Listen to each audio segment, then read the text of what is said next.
little squirrely about death in our culture. We've talked about that, right? And we spend a lot of time and energy making sure we don't think about it.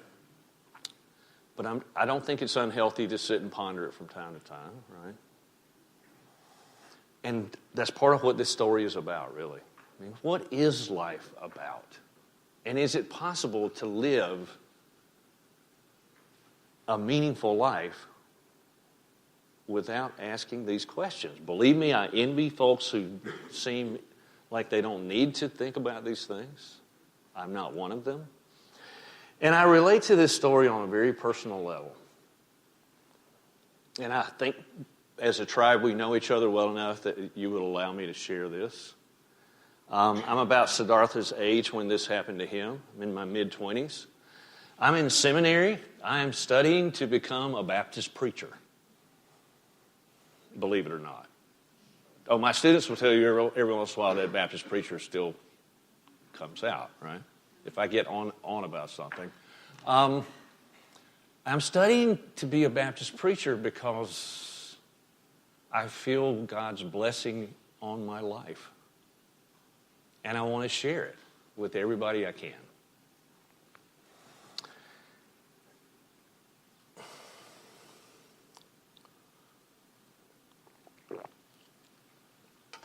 And I'm just living my life. You know, going to class. I'm in my first marriage. Life's pretty good. I mean, there are some questions rumbling around. There always are. But then one day I get a call from my mom. And she's called to tell me that my grandfather, my beloved Papa, whose tattoo I wear to this day in remembrance, has had a stroke. He's in the hospital. And I wasn't like my two brothers when I was a kid. I mean, they would be off tearing through the woods, right? Playing war or something, whatever, young guys do. I would walk up the street because I wanted to sit on the porch with Papa. And that was the thing that he would do, right? He was a grease monkey, an auto mechanic. He'd come home in the evenings, right? Roll himself a cigarette, right? And sit there and watch the traffic go by. And if that sounds boring to you, you should try it. It's kind of fascinating, right? And there's a music, that swoosh, swoosh, swoosh, right? It gets kind of hypnotic after a while.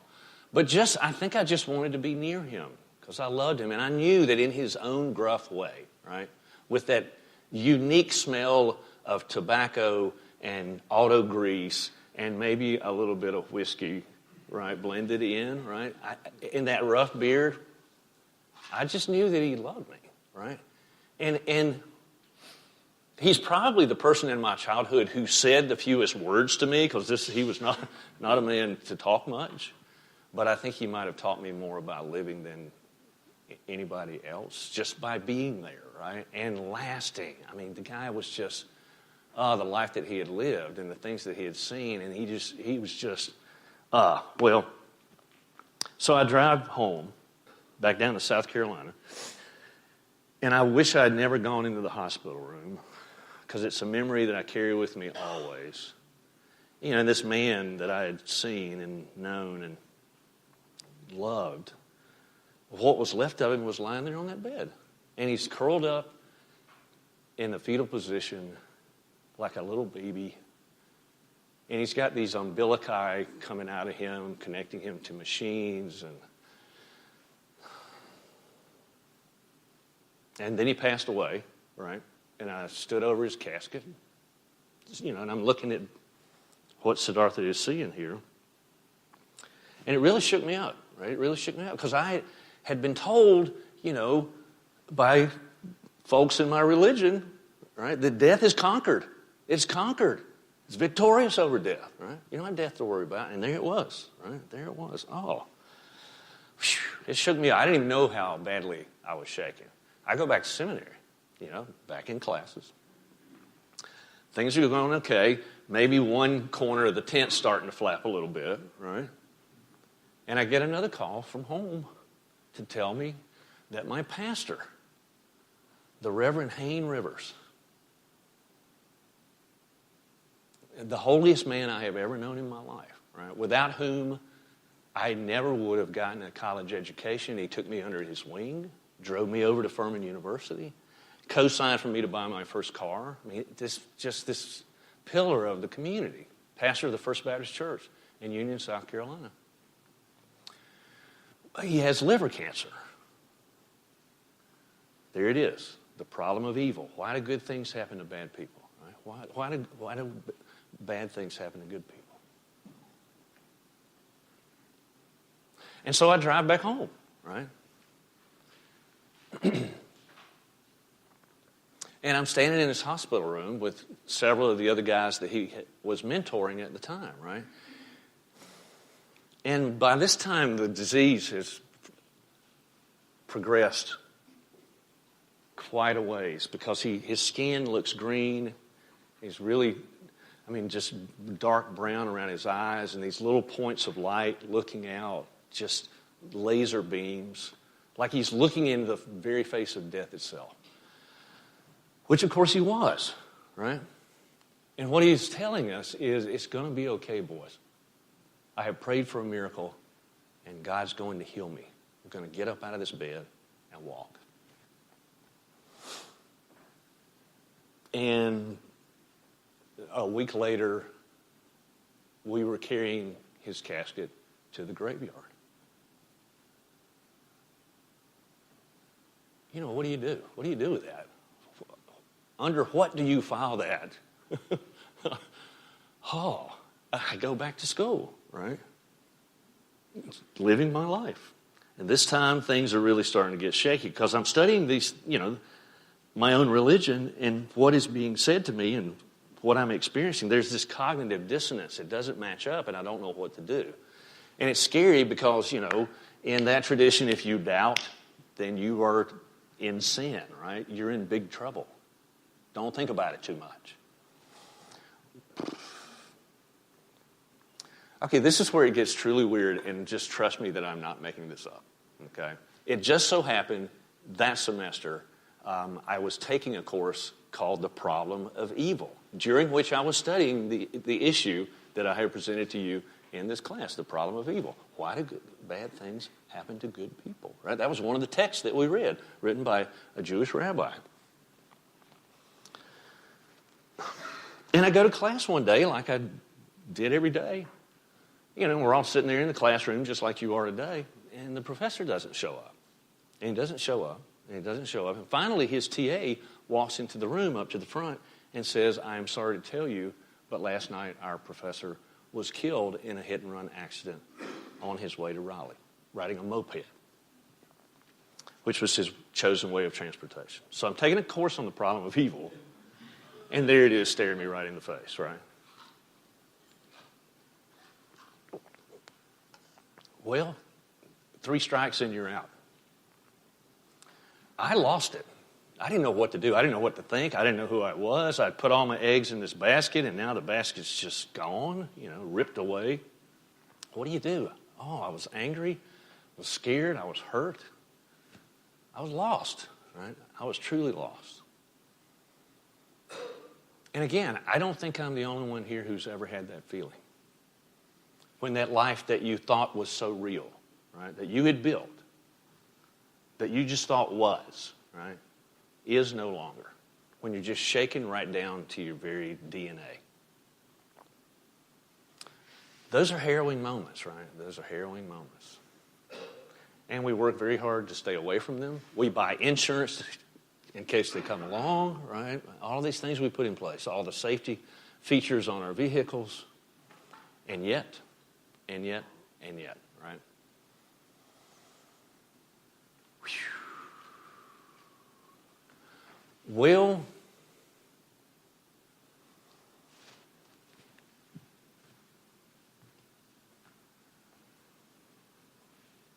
old age, illness, death, right? Again, not the end of the story. There's one other sight that Siddhartha encounters. And it's a monk. It's a monk wearing a robe, He's given up everything. All he has is his begging bowl and a cane, a staff, and he is moving through life with this expression on his face of utter bliss. Bliss. Bliss. And Siddhartha realized, okay, yeah, life's not what I thought it was going to be. But there's hope. There is hope. Right? There is hope in a truly lived life. And thus began his journey. Thus began his journey. He left his old life behind and started seeking the bliss that he found on the face of that monk. And it took him 6 years. That's about the length of time it takes to get a PhD, okay? Yeah. Oh, right? And can't possibly be any more difficult. Yeah, 6 years. 6 years he's journeying, right? First he's studying philosophy. And I mean, Siddhartha meant business, okay? He was serious about this thing. He studied Indian philosophy and religion, right? Everything up until that time. That didn't do it for him. And so he started following. And these were the major routes, paths, if you will, available to him in that day. And then he started following a group of ascetics, right? These people who deny themselves the pleasures of the flesh, right?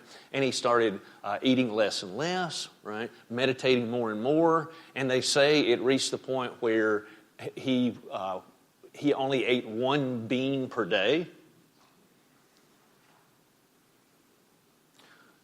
And towards the end, he could touch his stomach and feel his spinal column. He was so thin, right? Again, he means business, right? He means business. And, of course, what happened to him? Well, no, he didn't die, because if he had, we wouldn't have Buddhism, right? He did survive. As the story goes, he passed out, okay? He passes out. And there are two different versions of what happens next. And in these ancient stories, anytime you get two versions of the same story, chances are you're not dealing with strict historical fact, right? One or the other might be true, but there are two versions. One, he happened to be by the river, and he fell into the water, and that woke him up. In the other, he falls out by the roadside, and a young woman happens along with a bowl of rice and sees him lying there, and out of kindness feeds him some of this rice gruel, right? And that revives him. Well, which was it? We're not really sure. Not really sure. And it's probably not the point anyway. And so Siddhartha gets up, comes back around, and he decides, okay. And it's interesting what he does. He goes back to his roots. He goes back to his Hindu roots. Now, how is it that Hindus seek the ultimate? What ritual? What would you say is the main ritual of Hinduism as we've seen it? What do they do more than anything else? They meditate, right? They meditate. Siddhartha goes back to meditate. And you notice I'm calling him Siddhartha because he's not the Buddha yet, right? He goes back and he starts meditating. And what he says is that, this tree, this beloved tree that just went down over the weekend. Oh, that just breaks my heart. It breaks my heart. Let's just say that's the Bo tree, okay? It's going to be known as the Bodhi tree, because Bodhi is the term for wisdom, B-O-D-H-I, for wisdom, the wisdom tree, right? He says, I'm going to sit under that tree right there, and I'm going to meditate, and I'm not getting up until I find that bliss. And that's exactly what he does. He sits down, and he meditates, and he meditates, and he meditates. You know how long he was there? You ever meditated? Yeah, I did a little of that on Friday night too, right? Oh, yeah. How long can you do it? Is it easy at first? Especially not for people in our culture. Good grief. We're so, busy. Oh, no, it's tough, right? Well, he sat there. They say that he sat and he meditated without getting up, without moving, for 49 days and nights. 49 days and nights. Is that possible? Of course not. Is that relevant? Of course not, right? He meant business, right? I'm going to sit here and I'm going to meditate, right? In other words, why is it that Buddhists tell themselves this story, right? Hey, if he can do it, I can